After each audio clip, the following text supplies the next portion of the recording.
Hey, hello, everybody. Thank you for joining us for this webinar talking about moms, mental health, and summer. My name is Stephanie Corporal, and I am the owner of Marble Wellness. I am here with our maternal mental health specialist and also park therapy provider extraordinaire, Heidi Hubbard. And we just want to talk to you about maternal mental health with summer coming up. We provide therapy to moms, kids, teens, and couples in our therapy practice in St. Louis, Missouri. But moms continue to be kind of the central heart of what we do. And so we are excited to bring this webinar to you and hopefully give you some validation around some of the emotional struggles of summer and even anticipating summer, but then also give you maybe some tips and tools, and then talk to you at the end about an upcoming workshop we have. So, Heidi, thank you for being here. Always good to see you. Thank you. Yeah. So, really quickly, before we get into some of this topic, you have such a passion for working with moms, and I would just love to hear about like how that started for you as a therapist and why working with moms is something that you do have so much passion and energy for. Yeah. So my background has been primarily with kids, but I did a lot of case management with moms or parents, and I saw the struggle kind of on their side of behaviors or challenges at home or at school. So I was able to kind of sort of provide some case management help from that route. And then when I came to Marble Wellness, there is such great support here for maternal mental health that it just became something I really, really enjoyed doing and really kind of loved being that person to help these moms through just the throes of parenting. Yep. Awesome. Well, yeah, let's dive into it. So, summer's a thing. And I don't know if our moms when we were little experienced the same thing. I have a feeling that there was at least some of it, but a lot of things that I hear going into summer, and you see so many more moms than I do now, so I'll definitely want you to fill this out, but if it's a working mom, it's like the pressure to find the camps and the Tetris about the schedule, right? So like this Yeah. camp is a half day but this camp this other week is a full day, but then we've got this week where there's no camp, so I can take off Monday and Tuesday, my partner can take off Wednesday. So there's all of that, and then there's also a lot of exhaustion from getting through the end of the year school chaos, right? Because there's if you've got older kids, there's the exams and the studying for that, and the just like anxiety in the house about final projects, final papers. And with little kids, it's the concert and the play and the award ceremony. And so you've got all of that going on. So you can be even tired before summer hits. And then for stay-at-home moms, there can often be this pressure that like your kids always have to be doing something, or you feel like other people are always doing something, or your kids are asking, so like, what are we doing tomorrow? And you're like, nothing, you can play at home. We have a backyard and board games. Yep. So the pressure exists kind of no matter what your home setup is. And I think it drives a lot of moms. And then there's obviously the social media comparison. So that's what I hear a lot, right? It's just Yep. this Tetris pressure with the calendar, the Yep. pressure to provide a magical summer, the tiredness before summer even starts, and Yep. then sometimes the guilt that you feel excited that it's a camp week and you don't have to mom all day. Yep. So, what are you hearing? What's resonating? Tell me from your perspective in your therapy office what's happening. Yeah, so I'm hearing the same things. The piece about the camp, parents, moms have to start looking at registering kids for camp in like February. I Like know, it's that's when their crazy. registration process starts. It is. So right after winter break, moms are now right into the swing of what camps, when are they, already putting that puzzle together, registering. I mean, the break between winter break and summer, they're already doing all these things to get their kids enrolled and involved and pick the things. So I'm definitely hearing that. After spring break, before school gets out, is just hard. Like Uh-huh. senioritis kicks in. kids are like less motivated. There are more of those projects and like wrap up things to do, but kids are just like kind of starting to really check out. I Yeah, hear that that spring from fever moms. sets in. Yes. Yep. I hear that from moms. I hear that from teachers. Like it's just a tough season to kind of push through. The social media thing, if I had a nickel, a penny for every time I talked to a mom about social media and the expectations that other people are putting on them unintentionally. Like, I don't believe they're doing it on purpose, but it is No. setting this standard or this expectation that, like, parties should be big or Yes. activities should be done every day. Something has to be Yes. planned. Yes, that you should make homemade popsicles Yep. and there should be this craft table that is made out of your discard from the groceries and Yep. that this whole new like DIY from scratch thing is getting really big, but also summer's expensive, right? So Yep. understandably those trends exist, like how can you turn Amazon boxes into a fort? But then there's also like, I don't have time to do that, or that's not my skill set. But I feel like every time we leave the house, I drop between $30 and $80, and that's not Yep. sustainable in the Yep. summer. So I think that's a big pressure too, is like the budget around summer activities. Yep. Yeah. So moms are waking up ready to go as soon as the kids get up, and then they feel like it's a nonstop kind of battle some days to make it through until bedtime, and it's exhausting. And Yes. it's however 2 months of the year, this is what moms are kind of going through. Yep. Yep. Yeah. So how do you talk to moms in your sessions about how to handle those emotions? And then we can get into some tips that are Mm-hmm. more concrete. But yeah, just, I mean, besides just saying like, that's so real, you're not the only one going through it, because both of those things are true.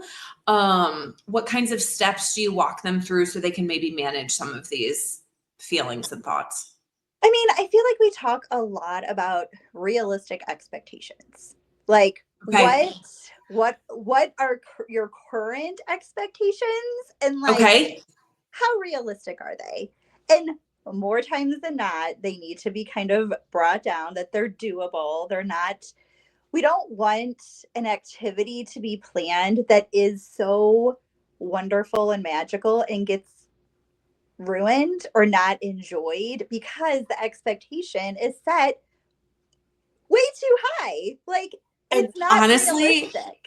I think this is so good of you to like, I have a couple points to make. So first of all, I feel like this always comes up with the pumpkin patch and the family pictures at the pumpkin patch, right? So it's not summer, but like the amount of times that I, in the fall, talk to moms about like, oh my gosh, the outfits and they wanted this magical pumpkin patch experience. And I get it, right? But yes, the realistic expectation. So it sounds like what you do is, and I think a lot of times people don't really realize what their expectation level is, right? Like nobody's slowing down enough to think about what they're thinking about. And Yep. so it sounds like even it's super healthy for you to really talk out what your expectation is, because a fair amount of people, I imagine, would see it all written down, or if they slow down and put it all in their head, they'd be like, oh yeah, that's probably, my kids are too little for that. Or like, Yep. it's never gone like that. Why would I be Yeah. And expecting that here? Or yep. yeah. Yeah. And I think if we can't get it ahead of it, then coming back and being like, okay, how was that experience? What were your expectations? Yes. How did that pan out? What can we take? Because I don't want to reinvent the wheel. I am not about that. Like, how do we take this experience and then use it moving forward? So, like, what Yeah. worked? What didn't work? What do you want to Yeah. mix next time? Like, how do we Okay. learn from this? I love that. Do you have an example you can walk people through? Because I think there are probably a certain amount of moms out there, and I can even think of in my own life, putting expectations or even conversations I have with friends, and people might push back and say like, but why shouldn't I be able to expect that? Or Mm-hmm. but if it's what I want, why should I change my expectations? And I think some people might use some words like lower my expectations. Yep. And I don't think, while that is what you're doing, you're not saying like to a substandard level, but Yep. do you have an example of how you can take somebody from still executing the plan, but Mm-hmm. doing so in a way that might set up a better experience and a more aligned experience and truthful and Yep. knowing your family's strengths and weaknesses and being honest about those? Yes. I think family vacations, family trips are like never fails, right? Like mom has this itinerary of all the things that they want to do and picture ops and this and that, like all these things, and somebody's cranky and doesn't want to do it, or the timeline doesn't match up, or right, and now the mom is feeling kind of disappointed because she had all these things planned out and it didn't pan out. So, coming back and talking about that then of what what on the itinerary can be flexible, what on the itinerary are you doing because you want to do it? Because there should be some things on that itinerary that you want to do. Like, what are you looking forward to? How do you make the itinerary fit what the kids want to do, what the partner wants to do, what you want to do, and then what can be kind of weeded out if there isn't time? So I hear it. I've lived it. Family vacations are tough. Yeah. Yeah. I also think there's maybe a way to do that exercise where it's like, okay, let's lay out the ideal, and that's okay. But what are we actually aiming for? 70% fulfillment of this, 80%. Okay. So what would that look like? Yep. So then it can be like, yep, if it all goes great, but also what's good enough. Yep. And when your kids are little, it really is about good enough most of the time, because that still is really good. And then another point I wanted to make as you were talking about that is a lot of those things you can get to eventually, right? Like you can get to a family vacation that goes a certain way. Your kids are just going to be older, right? So it's probably not good to expect that when you have a 7, a 5, and a 3-year-old. Yep. And then you have different challenges when your kids are teenagers. But there's usually a sweet spot in there, maybe with like an 11-year-old, 8-year-old, and 5-year-old maybe. And also, I mean, there's just, there's ebbs and flows to when it'll go well. And so I think just because you can't expect pool time at the summer or summertime pool time, I don't know what I'm trying to say, to go a certain way one season, it doesn't mean that in a couple of years you can't revisit that expectation and it be a lot more realistic. So just because you have to give up on like your dream activity right now, it doesn't mean that down the road you won't be able for it to look like that with your kids. And I wonder if that might help with some of that adjusting expectations. Yeah. Well, and something else, I was listening to a podcast and they were talking about having too much on the calendar, having too much on the itinerary, like can feel really like I have control. I know what's happening. We know what we're doing after this. Like we can check it all out, right? Yeah. What that ends up doing is putting folks in a fight or flight mode and like feeling anxious about like, we're running late. We have to go. Like we're not going to make it to this next place in time. And then it's not enjoyable for anybody because mom's stressed out because they're not on time to the next place. Yep. It's just. Yep. Yeah. Or potential for her, and depending on, what, like kind of themes in her life she's struggled with, even like young adulthood, teenagehood. But, a lot of moms like might feel like a failure if they're late or if an activity doesn't go a certain way. And the reality is, no, that expectation just didn't meet the age and stage of your family unit and your children. So it's not about you failing as a parent or as a mom. It's just about, again, resetting those realistic expectations. And that's what you can do internally, but externally, it is being really realistic about how many activities in a day and what time of the day those activities are and what type of activities those are. So I think you bring up a really good point about like, what are you setting up your nervous system for? And what kind of wins or failures are you kind of putting in your way? Absolutely. Yeah. I also think it's really healthy, especially when your kids are young, to teach them that it's okay to be bored. And this goes to your nervous system Yep. piece. But, little kids being bored, depending on the age, like it can be a little dangerous. And I don't truly mean dangerous, but like they'll get into something. But if your kids are growing up always doing something, something, something, they're Yep. always going to grow up wanting to do something, something, something. And that's not to say you guys never should do anything. So your kids can always go with the flow and chill and not need anything. But you do have to, I think, consider kind of a couple years down the road what expectations you are setting for summer as a whole. Yeah. Yeah. Yeah. Okay. If you start when they're young and it's just a constant movement of different activities, Yes. that's what's going to be the expectation for every summer moving forward. Yeah. Yeah. What other tips do you have for a mom who's maybe dealing with the tiredness coming out of the school year, preparing to go into summer, or how to manage summer well? I think prioritizing what needs to get done. What Ah, is actually needing to be done? Like some days laundry can wait. Some days yeah. laundry has to get done or nobody's having anything Yes. clean to wear. But like if there's dishes in the sink, like okay, so like it's okay. Like So if what I think can be such a powerful question if you're really willing to ask yourself, like, so what if the laundry doesn't get done tonight? yep, So yep, what? And to your point, like you'll know when it has to get done. yep. It'll yes. And if that means not doing the laundry, and instead either a spending time with the kids doing something or taking some time for yourself in that moment, like Yeah. at the end of the day when the kids are in bed, you have your choice of like doing the dishes or laundry or reading a book, taking a Yeah. walk, sitting outside, like doing something Yeah. for you to reset you to make tomorrow smoother too. So like Yeah. doing yourself like a service for the next day.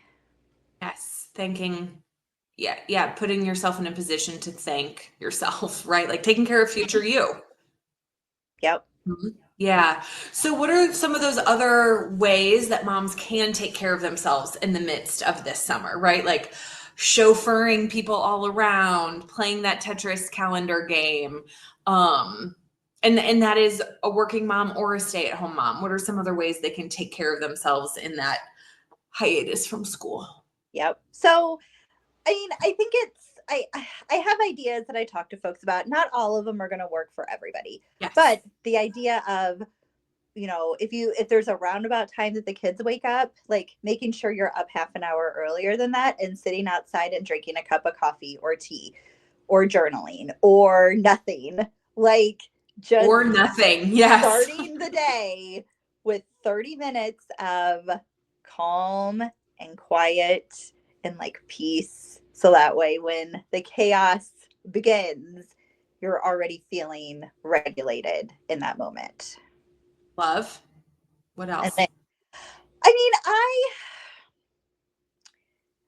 I talk to folks about like doing what feels good for you. Yes. So Yeah. I am not the therapist that is going to be like, stay off your phone, go outside, read a book. Like, if what That's you me. need, right?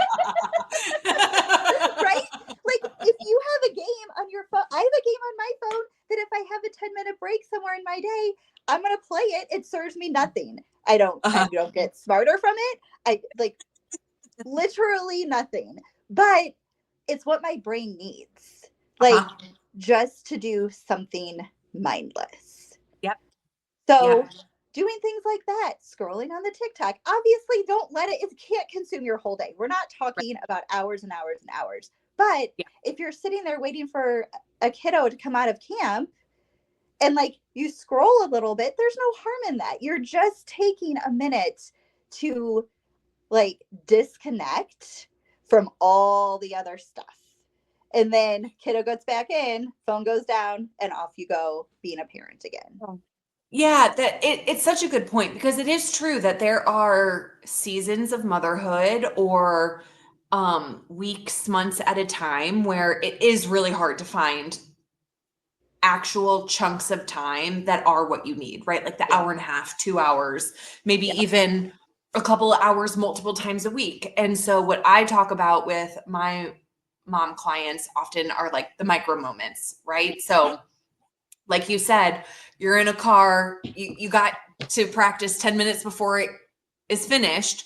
Can you use those 10 minutes to be quiet and to not do something productive? Yep. um at the dentist, just like those other times, like, and enough of those in a day, yes, they do not at all come close to 2 hours of minute after minute after minute uninterrupted. Yep. However, there are seasons where in the absence of the ability to do that, those micro moments are what keep your foundation stable, Yeah. are what keep your sanity reachable, if not actually there.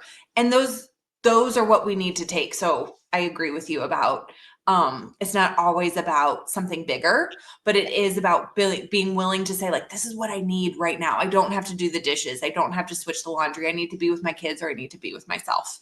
Yep. Absolutely. Yeah. Yeah. 'Cause Awesome. it'll all get done. And if it Yeah. doesn't get done, more is gonna add to it. If you don't get to the laundry, more laundry is gonna add on and then that'll get done. Like if the goal Right. is, here's the thing. Here's what really it gets me. Uh-huh. We don't have to earn rest. Right. Rest is what we get to have. So Yes. it is not a once the laundry is done, once the dishes are done, once the house is clean, then I get to rest. Like, no person on the planet would ever get to rest if we have to check all these boxes to be able to get there first. Yeah. Well, and I think too, we have expectations about like every day is fully productive and every day I Yep. like mostly or completely finish my to-do list and all of that. And what's interesting is the time always comes back around that you do feel productive, right? Like we all have Yep. those moments that we look at our house and we're like, Yep. this needs to be cleaned so bad. And I could care less about cleaning it. I Yep. could actually not give one iota of care here. And then 3 days goes by, maybe one day, maybe seven, and you're like, let's do this. The Yep. microwave gets cleaned, the oven gets Yep. cleaned. You pull out your refrigerator, maybe not even a full one of those, but the toilets, the laundry, like, Yeah. so if you're in a couple of days that it doesn't get done, to your point, you will come back to getting it done. It'll get there. Will get done. So like trust yourself and don't always fight it, right? Like Yeah. if you do need to go ahead and get those bottles washed, do that and leave the rest of the dishes. If Yep. you need to run load to get one pair of jeans and some underwear, you don't have to also do the gentles. Yep. But your time will come back. The time always circles back that you're productive again. And I could go into all of the hormone stuff that I love about all of that. But you'll never fully stay in that I don't wanna. It'll Yeah. come back. So, like, trust future you. Yep. Yeah. Absolutely. Yeah. Okay. Any other tips before we part ways with our viewers on this webinar? I think just trying to make space, whether that's by yourself, with girlfriends, with your partner. Summer is a great time to really start instituting like date nights, making sure every 2 weeks or whatever it is, you and your partner are getting out, going to do something. Just really deciding what it is you need and what that looks like. So I always tell folks like self care is not just going to get a massage, going to get your nails done, going to get a facial. Those are self care things. Don't get me wrong. But like, so is taking a bubble bath at home. So is sitting outside and watching the birds, so like it doesn't have to be these monumental huge things, but like how do you incorporate little things like we talked about into your life so that way you feel like you're not just going nonstop all day, but kind of like charging your battery every couple hours doing something. Yep. Yep. Yeah. When we so often think about like the big self-care activities, Yep. like a massage or a mani-pedi or a vacation, like really what those Yep. elements all have in common are like slowness or stillness Yep. and like no sensory overload Yeah. and just being checked in with ourselves. And so those things are great. Like highly encourage that as it works, do that. But those elements that we just talked about also exist from other activities. They also exist from, as you said, go sit outside with a book, go sit outside with a coffee, even for 5 minutes. Yeah.